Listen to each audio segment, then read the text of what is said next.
Okay, so hi everyone. Welcome to our very first Drug Policy Matters. Tonight we have Dr. Adam Winstock. My name is Ciarán and I'm one of the co-presidents for Students for Sensible Drug Policy UK. We also have Zoe. Do you want to introduce Hi, yourself? I'm just the other co-president for SSDP UK. It's great to have you, Adam. Thanks for coming on. Pleasure. And Matt. Yep, I'm Matt. I'm the National Team Communications Officer for SSDP UK. And we have Lisa.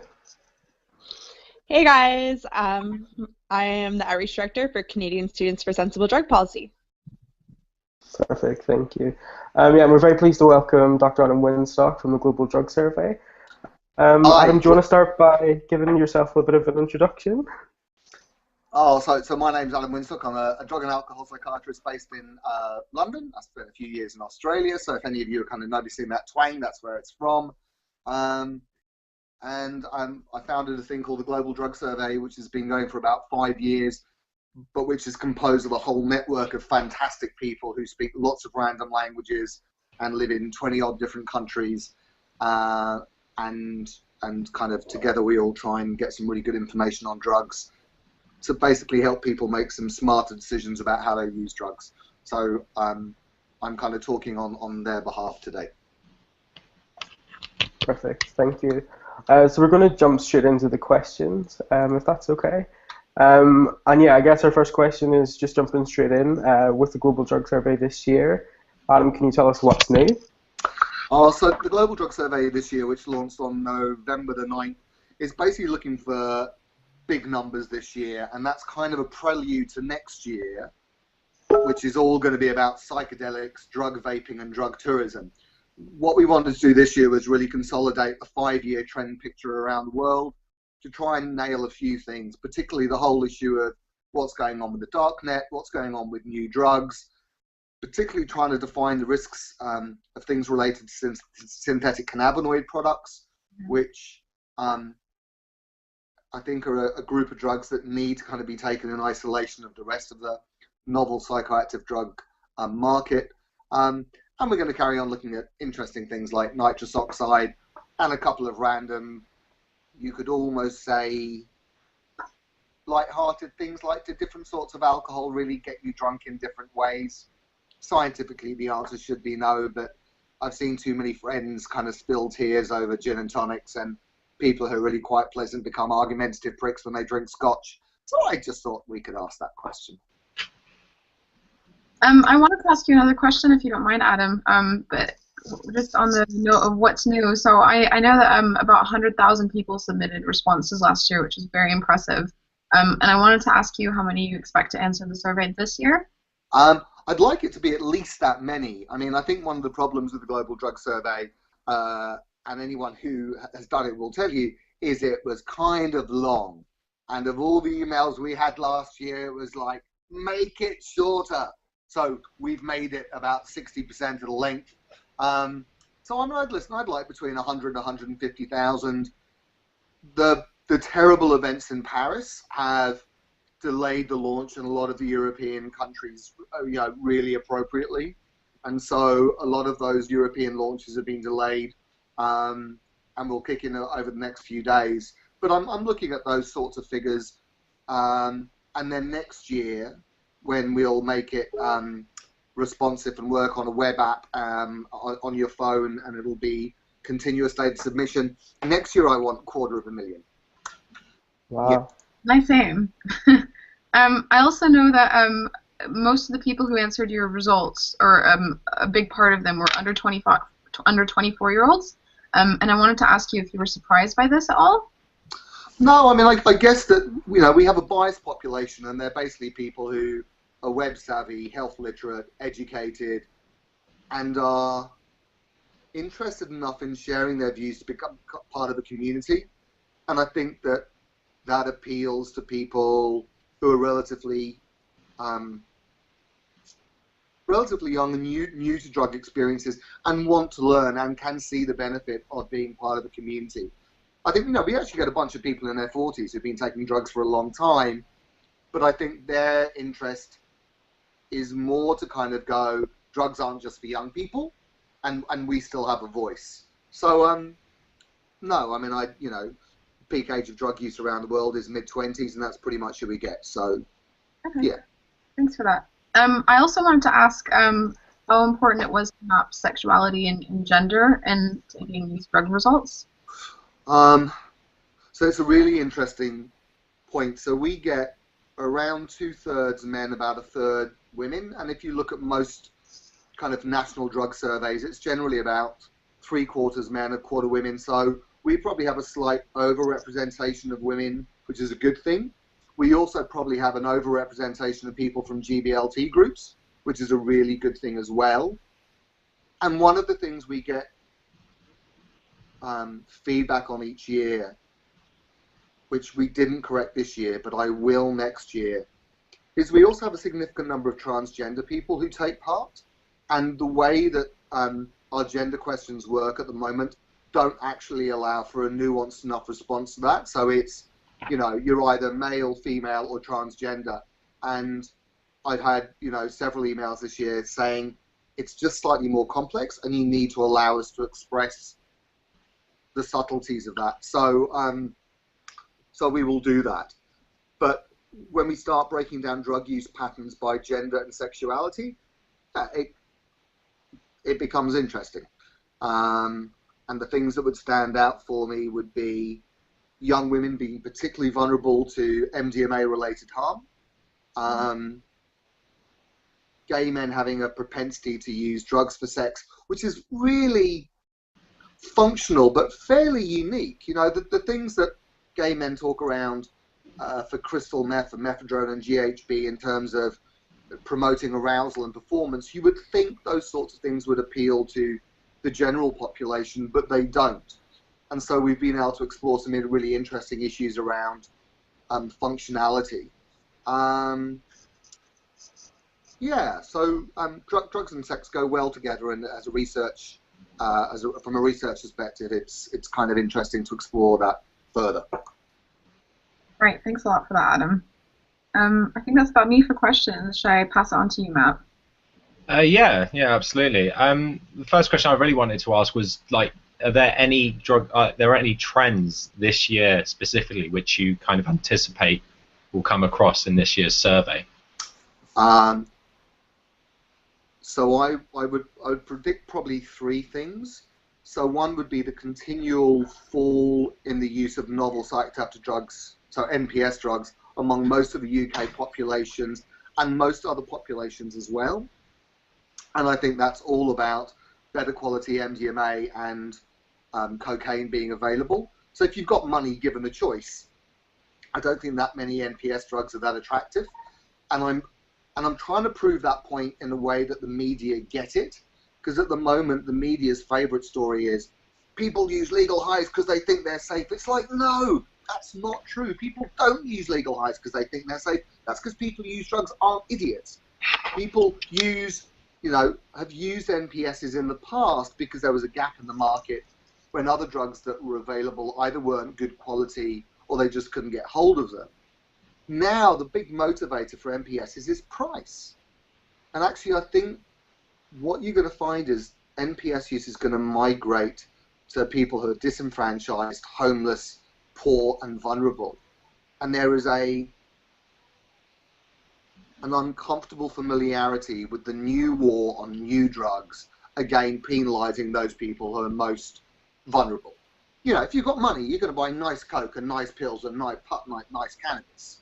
Homeless people on the streets of New York, and, you know, if you live in Blackpool, I'm not suggesting that Blackpool is like the favelas in Brazil, but, you know, that's where these drugs are going to appeal. So I think we're going to find NPSs finding their target, and it's going to be around price, not preference. So that will be one thing.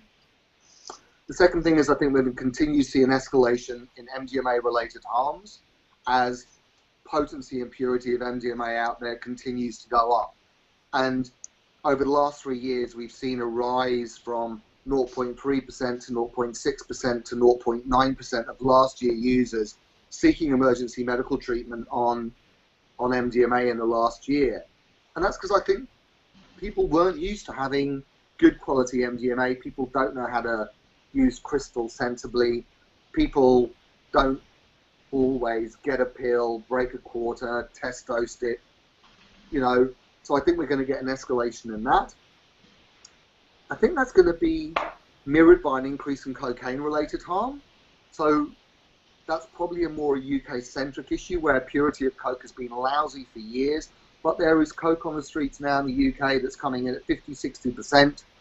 And I think we're going to get a rise in people turning up to A&E with panic and anxiety. And my supportive evidence for that would be last year when we looked at acute harms from drugs. In fact, the drug that was least likely to get you an A&E was cocaine. It was 0.4% of last year users. Now, most of that was because most people didn't use cocaine very often. But the country that had the highest rate of people seeking emergency medical treatment was Brazil, where it was 3.5% of last year users who had used cocaine. The thing that separated Brazil from everywhere else is, one, it had the cheapest cocaine in the world at about 12 euros a gram. Most people around the world were getting 10 to 15 lines out of a gram of coke. The Brazilians were getting 6. And over the course of a session, most people said they were taking about half a gram of coke. In Brazil, they were taking 1.5 grams. And the average purity of coke in Brazil is 75%. So the takeaway message for that is not go to Brazil and get munted and buy lots of coke. It's actually that good quality, cheap drugs actually can be associated with increased health risks. What the response most people would say to me is, surely the essential thing is not that higher purity cocaine carries more risk, but that people need to know that they're taking higher purity cocaine so they can moderate their dose and titrate their dose. And I think that's really important. So I think that would be, so more problems with coke and MDMA, decline in kind of novel psychoactive drug use. I'd be interested to see if more people are using butane hash oil. That was something we looked at last year. Really seems to be uniquely American at the moment, but the appeal of that should spread as vaporizers become the next cool little gadget to get on top of your iPhone, to have your multi-chamber, multi-battery, penis extension, herb, oil. You know, I just love the idea of boys with toys, and vaporizers have got to be the new ultimate kit if you like taking drugs. So that's probably what I would guess. Okay. Yeah. All right. Thank you very much for that. Do you expect to? So, from last year's survey, we found that just over 11% of UK respondents said they bought drugs from the Darknet, like you mentioned before. Do you expect this to increase, or? Yep. I would imagine just it's going to be the increase in e-commerce you get, and it's going to be friends talking to friends. And yeah, I mean, I think it's clear that, you know, a lot of the stuff we heard in the middle of the year around certain kind of Darknet markets being taken down and the occasional dodgy market being pulled down and people running off with lots of money, I think people recognize that's a risk.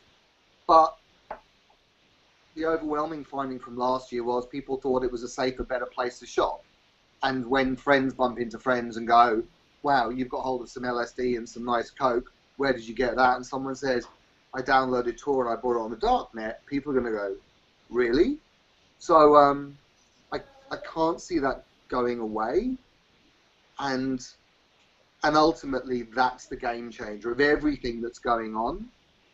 You can't, it's the drug market without borders, you know, unless you're going to start, you know, x-raying every package through TNT and DHL. That's going to be the thing that has to make governments rethink drug policy. You can't control the postal system. So yeah, it's going to go up. Okay, yeah. So you mentioned obviously it'll be a preferable choice for people, and they'll mention it to their friends. Like, why do you think it is that, especially young people, feel it's a better choice to go onto the Darknet to buy their drugs instead of elsewhere? Range, quality, vendor assurance, and also I think particularly if you move to a new place, I mean, it takes time and effort to actually get a dealing network. And I also think if you've got limited funds, 50 quid for a gram of poor quality coke, ain't a great investment. And I think it's young people who probably understand the technology better, who probably feel slightly more confident about downloading Tor, but who also may have less expendable funds. So ultimately, drugs are your ultimate capitalist commodity. I've got X amount of money to spend on drugs. I'd like to get high safely. I know there's a dealer that goes to that bar, but hey, some of the stuff, it's not good. Or I could try shopping online. I don't know what the average age of shoppers is on Amazon, but my guess is the majority of people will be, in their 30s and 40s, not their 50s, 60s, and 70s. It fits. Okay, so yeah, that makes a lot of sense actually. And you also mentioned that it's likely that marginalised groups are more likely to use new psychoactive substances, which often replicate the effects and feelings of currently illegal substances. So you're expecting there to be a fall in new psychoactive substance use from your survey results. Yeah. You also mentioned that synthetic cannabinoids should be separated from these other new psychoactive substances. Is there any particular reason why that is? Yeah, because lumping them all together, as the UK government's trying to do in the novel psychoactive drugs bill, it's unhelpful. These drugs vary so widely in their effect and risk profile that trying to refer to them all as a single group, I think, just means any sensible member of the public is going to lose respect for a government that simply can't recognise that there are some that are basically rather ineffective, they're not harmful, and they're never going to catch on. And then there's another set of drugs that are really quite potent and not pleasant. So when I look at all the different drugs that have been used over the last 5 years in terms of new drugs, there was methadone that clearly looked really nice, had a really good effect profile early on, but people very quickly saw there were a whole bunch of downsides to it, a dreadful come down, really moreish, and it's disappeared from a lot of mainstream markets, so it's still using the gay club scene. Methoxetamine came along, but none of those drugs seem to have the same hit rate for harm as the synthetic cannabinoid products do. The dose-response relationship between frequency of use of synthetic cannabinoid products and going to A&E is like that. It's the same sort of thing you get in crystal meth. And I haven't come across a drug, so I work in a prison also. I have people being blue lighted out of prisons who are smoking cannabis, synthetic cannabis in a prison because they get drug tested for cannabis. And I think the products that have now come online, which are third and fourth generation synthetic cannabinoid products, are so many more times potent than your THC, your CB1 receptor, that they're just creating really unpleasant effects and are causing serious harm. And so I'd like governments to be able to say, these are not nice drugs. If you want to get stoned, then smoke weed, smoke hash. Don't smoke this, because this stuff actually is really harmful, and here's the reason why. And, be honest. There are other NPSs around that, are probably not that dangerous. But I guess at the moment it's the synthetic cannabis products that worry me most, kind of, as a clinician, and I don't see any effective response. You're not going to be able to regulate against them. Therefore, the government has to think of a smart education process to simply say to people, these are the risks, these are the way of reducing them, but there are other drugs you may wish to choose as an alternative. I don't know why I have such a strong aversive response to the synthetic cannabinoid products, but I clearly do, actually. And the other bit is there's such huge money being made off these things, and I guess it's around that whole idea of poverty and potency shouldn't be overriding drug preference. It would be much nicer to be in a situation where people could use the drug they wanted without having to use something that's really nasty. seeing someone self-harm or fit or become really aggressive from using a drug because they'd rather get stoned but they didn't, that just doesn't sit well with me. No, absolutely. I see what you mean. Well, that's it for all the questions I have. Does anyone else have any other questions? Yeah, I had some questions. So a lot of the trends that you've been talking about are definitely global trends. It's things that we've been seeing in North America as well, especially the synthetic cannabinoids, more so in the US than Canada, luckily, because we have better access to cannabis in Canada. But I was wondering, like through your work with the Global Drug Survey, what efforts have you made to integrate harm reduction tips or use the data that you're gathering to promote harm reduction for people who use drugs? I'm really pleased you asked that question. So I think there was probably, so the seminal moment for me is about 5 years ago. I was giving a talk around to a group of relatively young people about drugs, and I was obviously trying to be remotely cool. Clearly failed, and a friend of mine who was in their 20s came up to me and just went, "Adam, look, no disrespect, you're a middle-aged psychiatrist. And you know, it's not you don't know what you're talking about, but actually the people who are most trusted when it comes to giving drug advice are actually people who take lots of drugs and who come from the same peer group." And it was like, oh, right. And then that was the thing that kind of got GDS thinking that that's actually what we were in the best position to be able to do. We could repackage all the information we got from lots of young drug users around the world and put that into harm reduction guides and tools that wasn't a bunch of drug experts telling people what to do. It was actually sharing expert peer information with people who like taking drugs because they're the people who know and they're trusted. So on the back of that, we've developed the Global Drug Survey Highway Code, which is free on the Global Drug Survey website. That's the first harm reduction guide voted for by people who use drugs. And it doesn't just talk about the strategies that people use to keep themselves safe, but it spoke about how important each of those strategies were, and uniquely, it asked people what the impact was of that strategy on the pleasure they got from drugs. And the beautiful takeaway message from that is that safer drug use appears to be more enjoyable drug use. And that was pretty much across the board, whether it was for cannabis, cocaine, MDMA, trips, GHB, ketamine. And so that was really important. It was like drug users know what they're talking about and they can share really good information.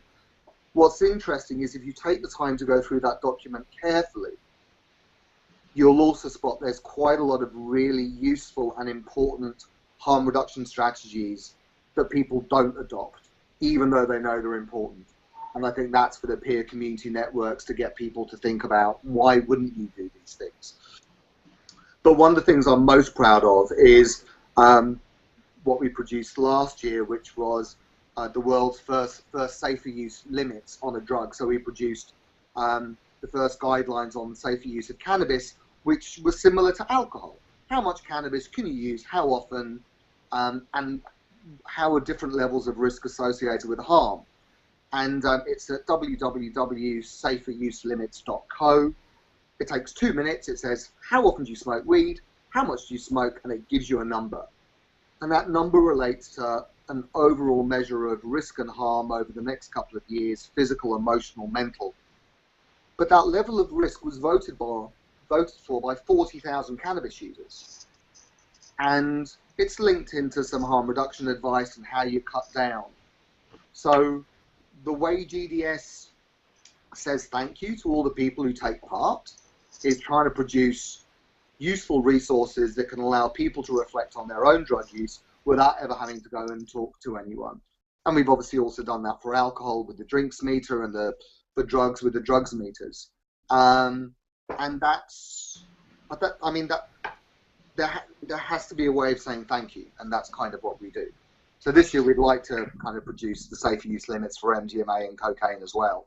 And it says that people who use drugs are really smart. They know lots of drugs really frequently are harmful. Well, you have to go to medical school for that, but hey. Anyway, that was a remarkably long answer to your question. Sorry. No, that was great. I know in drug policy we often talk about harm reduction, so working to reduce the harms of drugs. I was wondering if you could talk at all about enhancing pleasure with drug use and developing different metrics for safer drug use. So this is almost like you know about something that's going to happen next year. So one of the one of the little sections we've got planned for next year is optimal dosing for MDMA. So last year, it seemed that the average amount of MDMA that people used around the world in a session, however you want to define a session, was around 1/4 gram, 250 milligrams. But if you get a bunch of people in a room and you say, well, okay, how should you use that 250 milligrams or 200 milligrams over the course of the night to have the most fun and the least harm, you get lots of different answers. So some people spoke about wanting to take a big dose at first because they wanted the rush. Other people were like going, no, I just want to take 1/4 and kind of check it's okay. Other people, people who didn't necessarily want to go out clubbing said, actually, I want to take, divide my dose in quarters and take it every, 2 or 3 hours. So we actually have developed the questions for next year, which will be asking people how much you normally take and how do you dose over the course of the evening.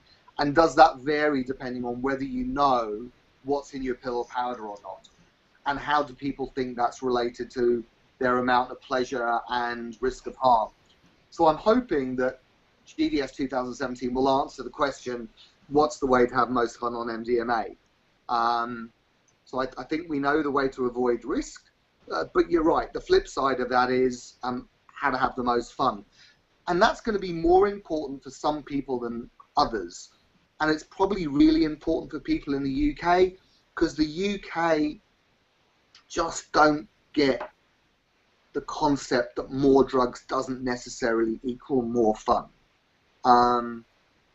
There is that kind of happy resting place. It would be quite nice to tell people what that was. And I think it's maybe for pills we need that information more than for maybe kind of cannabis or coke. I don't know. You guys would have your own thoughts. Thank you. One thing I noticed when going through the results is that the approach is quite frank and open. And I was just wondering how important that approach was in your kind of efforts to collect good kind of data. And it was important, to try and find a voice that the people involved in GDS felt was authentic and useful. That was the bottom line. And a lot of us have other day jobs where we have to wear different hats that perhaps mean that we can't be as open around certain views that we have. So I think for many people involved in GDS, it gives us a voice that allows us to be a little bit more comfortable about the way we see things. And I guess hopefully that's just seen as slightly more useful and practical. If you can make it occasionally even funny, that's quite nice. So yeah, we don't get paid to do this. It's like everyone who's involved does it because they're interested. So therefore, I think people should be able to talk as they wish. I'm not wearing a tie. I agree. Thank you. Yeah, why should people take the time to fill out the survey? Because I'd say, how many hours have you wasted sat?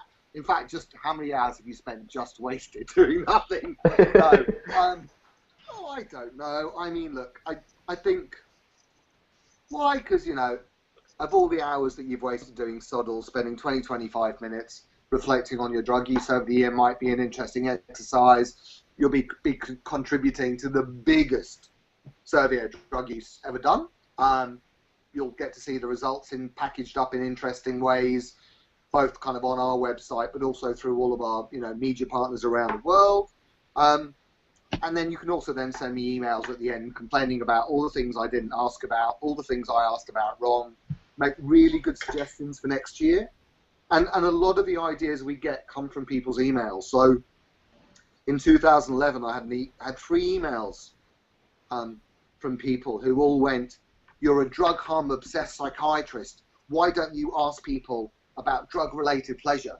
And it was like, oh, that's a really novel idea.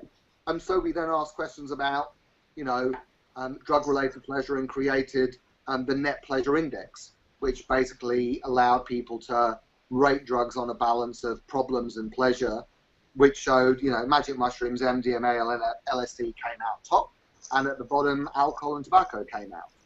But that only happened because people shared their time and experience. And I guess the other thing is that eventually we will have so much data that I guess important people up the food chain who make policy or decide about health needs will actually have to start going, actually, a lot of people who use drugs use them in a way that's respectful and they avoid harm, but there are consistently patterns of drug use that do seem to carry risk, and we need to get that information out so people can look after themselves. And that information needs to come from a credible source, and hopefully that's, if you take the time, you can be part of that. Speaking of credible sources, I was just curious, Adam, what do you say to people that say that your data isn't statistically significant because people self-select? So what I would say is that GDS never purports to be a representative sample. What we say we are is we pick up sentinel drug users who very often adopt new drug trends before anyone else. And so we demonstrated we can spot new drug trends before they hit the general population. And what we would also say is that where our strengths lie is to look within a population of people who use MDMA or cannabis, identify the sorts of patterns of use that are associated with particular patterns of harm, and use that information to create harm reduction strategies. So we have to do this every time that we submit peer-reviewed papers, and there's lots of very clever academics who work with GDS, and we write 10 or 15 papers a year. But the other thing I'd be very happy to send through to you that you could post is we've updated our critique of our methodology this year. And we've actually done that at the request of two of our very big media partners who have wanted to defend their decision to work with GDS again by being able to say, of course there are methodological limitations, and here they are, and check out all the peer-reviewed publications these guys publish. Of course it's got holes, it's another complementary source. So it has its place, and it simply adds to the mix. And I'll send you through the document, and you can share that with whoever you want. Yeah. Thank you. Does anyone else have any more questions before we wrap up? We just have another question, if you don't mind, Adam. I just wanted to say, just as a one-off as well, I hope anyone watching this video please answers the survey, because it really helps us to develop and support evidence-based policies. So really important stuff. I wanted to ask you about the use of mystery drugs and whether you're collecting data on people who use drugs who don't know what they're taking. Yeah, so we've done this for the last 5 years, and actually this question was put in by the editor of Mixmag, and he said, and we don't often put questions in that are asked by journalists, but I've been working with Mixmag off and on since 1999, so I thought they could offer to put a question in. And so we asked, have you ever taken a mystery powder or pill in the last year? And around the world, it's about 10% of people. It goes up to about 15 to 20% of people under the age of 22 say that they've taken a drug they didn't know what it was. Now, the interesting thing about that is that 80% of the time, people were intoxicated or off their face at the time they took it. And a third of the time, people took it from someone they didn't know. And so that is a perfect storm for problems to occur. Now, actually, only in about maybe 5 or 10% of cases, hi, sorry about that. Only in about 5 or 10% of cases did people report feeling sick or unwell. But the really important thing is that the thing that's going to increase your risk of harm when you take a strange drug is if you're already off your face because you don't know that interaction, you can't titrate the dose. And the other really important thing, and this is a real issue for young women and issues of sexual assault at festivals, is, you know, when you're a little kid, it's like, don't take drugs from sweeties. Sorry, don't wipe that. When you're a little kid, it's don't take sweeties from strangers. I think as adults, you know, whatever, it's don't take drugs from strangers. And at festivals, I worry about young women or at parties being given a pill or a white line or something, and you don't know what that is. And, you know, for me, the most important protective factor that actually overrides everything that GDS does, you do, harm reduction guides, the most important harm reduction strategy in the world is you hang out with your mates who care for you, because they will be the one who can keep an eye on you. They're the ones who you trust. They're the ones who are going to pull you out of danger or pull you back from doing something crazy. And when it comes to mystery white powders, make sure there's someone who's around who's going to keep an eye on you. And yeah, don't snort strange white lines from people you don't know. Yeah, there are some mysteries that are best left a mystery. Thanks for that, Adam. Just on that note, I just wanted to ask you another question, just that's quite related. But in terms of drug testing, if you collect any data on people, well, we do. We've got lots of data from last year around people in Switzerland, Belgium, and Portugal who used drug testing facilities and what the impact that was. My colleague Larissa Marr in Switzerland is writing that up. And next year, within the MDMA module, is a whole section on people's current use of drug testing facilities, and then exploring what drug testing facilities would people actually use. Because, you know, I still think a lot of people, they're just not going to be that bothered. But that's something we're going to look at next year. So next year's drug tourism, psychedelics, safer MDMA dosing, vaping, and MDMA drug testing. So it's certainly got a role. But the bit I would say is that most people who run into problems when they take ecstasy, the drug that causes them problems is MDMA. So just knowing what's in your pill doesn't guarantee you a fantastic night. Knowing how much is in your pill, that's starting to become a bit more useful. So drug testing is one of a number of things that will be helpful. Thank you so much. I just had a follow-up question about the MDMA being the most harmful thing in the pill. Would you say that is a European trend or a global trend? Because I'm not sure if we're seeing the same trends in Canada. Yeah, look, and as I say that, I'm going to go, people are going to go, well, hang on, how about PMMA and alpha PVP? And I'm going, yeah, all right, a pill with PMMA or alpha PVP would be more dangerous, but they're really rare. In the States, yeah, I don't know why the States isn't awash with lots of really good quality MDMA, and why you guys seem to have lots of methylone around and other random things substituting. You've got good enough chemists to cook up crystal meth. Why you haven't got good enough chemists to cook up some really good MDMA, I have no idea. It might have something to do with prohibition. I just have a feeling. But you've got prohibition. You know, crystal meth, as far as I know, isn't legal anywhere. So I don't know. I just love to see what Middle America would be like if instead of using crystal meth, they were all using MDMA. It would probably be a really different place. Dream on. Well, hopefully they'll get inspired by Canada. Well, that's it. See, Canada's lovely. I mean, America's also lovely, but Canada's kind of some of the lovely bits of America without the bits in the middle that sometimes make America a bit more weird. Clearly, if you come from the middle of America, we still love you, and we still want you to take the time to go to globaldrugsurvey.com and fill the survey in. Thank you. And tweet it out, social networks, Facebook, all of that sort of stuff. Perfect. Matt, did you have a finishing question? No, I didn't. Perfect. Okay, well, Adam, I want to say on behalf of SSDP Canada and the UK, thank you very much for talking to us. Listen, We're really happy. Delighted you put up with my ramblings, and yeah, thank you. And I'll come back to you next year with the findings.